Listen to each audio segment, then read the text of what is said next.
ముఖ్యమంత్రి వైఎస్ జగన్ రాజకీయంగా ఇంకో మెట్టు ఎక్కారు. ఇంతవరకు చట్టసభ సభ్యత్వాలు అంటే డబ్బున్నోళ్లు, కులబలం ఉన్నవాళ్లకు మాత్రమే అనే రివాజు ఉంది. దాన్నిప్పుడు జగన్ మార్చేశారు. ప్రజామోదం ఉంటే ఎవరైనా ఎమ్మెల్యే అవ్వచ్చు, ఎవరైనా ఎంపీ అవ్వచ్చు అని గత ఎన్నికల్లో నిరూపించారు. అరకు ఎంపీ మాధవి, బాపట్ల ఎంపీ నందిగం సురేష్ వంటి సాధారణమైన వాళ్లను ఏకంగా ఎంపీలుగా గెలిపించి చట్టసభలకు పంపారు. ఇప్పుడు కూడా జగన్ సామాజిక సాధికారత పేరుతో బీసీ, ఎస్సీ, ఎస్టీ వర్గాలకు అగ్రతాంబూలం ఇచ్చారు.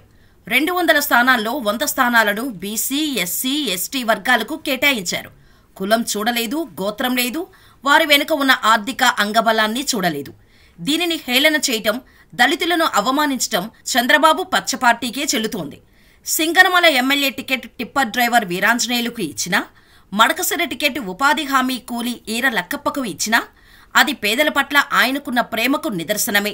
రాష్ట్రంలో 4.8% ఉన్న కమ్మ సామాజిక వర్గానికి పెద్దపీట వేసి కులగజ్జిని చాటుకున్న ఖ్యాతి పచ్చపార్టీకే చెల్లుతోంది. మరోవైపు సింగనమల అభ్యర్థి వీరాంజనేయులు పోస్ట్ గ్రాడ్యుయేట్ చేశారన్న సంగతి చంద్రబాబుకు తెలియకుండా వ్యాఖ్యలు చేయటం ఆయన పెత్తందారీ అహంభావపు వైఖరికి నిదర్శనం.